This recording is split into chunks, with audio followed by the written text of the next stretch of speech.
দেশ এবং দেশের বাইরে, কাছে কিংবা দূরে, যে যেখানেই থাকেন সবাইকে জানাই আন্তরিক অভিনন্দন ও শুভেচ্ছা। আজ আমরা এসেছি ঝিনাইদহ জেলার কোটচাঁদপুরে সমীর ভাইয়ের যে আঙুর বাগানে।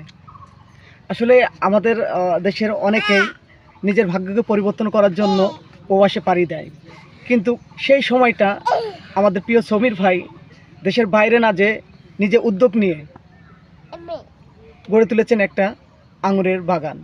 যে প্রান্তিক যে কৃষি খামার, আসলে সে কৃষকের আমরা মাটি ও মানুষের মাঝে আমরা কিন্তু মিশে থাকি। ঝিনাইদহের মানুষের মনটা কিন্তু কৃষির সাথে মিশে আছে।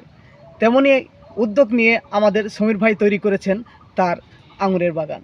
আসলে আমি আপনাদেরকে এখানে একটু দেখানোর চেষ্টা করব। দেখেন যে আমরা কিন্তু বলে থাকি যে বেতের ফলের মতন ঝুলে আছে, আসলে আঙুর ফলগুলো দেখেন। আসলে আমি দেখানোর চেষ্টা করছি যে সুন্দরভাবে কেবল ফুটে উঠেছে।